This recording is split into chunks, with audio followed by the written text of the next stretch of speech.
আমাদের শুধু এই দেশটাই স্বাধীন হয়েছে, আমরা মেয়েরা এখনও স্বাধীন হতে পারিনি। আমাদের কোনো সম্মানই নেই। এত বড় একটা ঘটনা ঘটে গেল আমাদের এই সমাজে, প্রশাসন মন্ত্রী থেকে সবাই চুপ। কেন সেটাই তো বুঝতে পারছি না। দুর্গাপুজোর সময় ক্লাবে ক্লাবে হাজার হাজার করে টাকা দেওয়া হয়,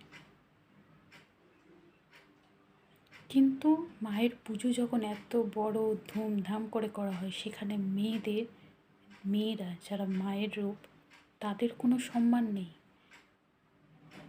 তারা আজও নিপীড়িত, শাসিত, অত্যাচারিত হয়ে যাচ্ছে। আমরা তো বুঝতে পারছি না, আমরা তো আতঙ্কে আছি। আমরা এক পা বাইরে দেব কি না, ঘরের ভিতরেও সেফটি নই।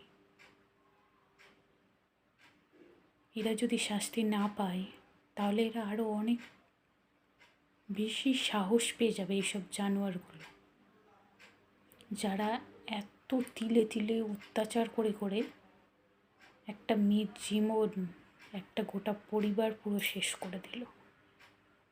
তাদেরকে তো আমার মানুষ ভাবতেও লজ্জা হচ্ছে। তারা জানোয়ারের থেকেও অধম। যেভাবে মেয়েটাকে তিলে তিলে অত্যাচার করে করে শেষ করে ফেলেছে, সেইভাবে যেন ওদেরকে শাস্তি দেওয়া হয়, তিলে তিলে শেষ করে।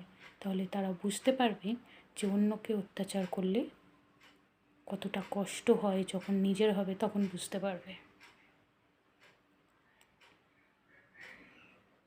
আমাদের মেয়েদের নিরাপত্তা কোথায় এই সমাজে?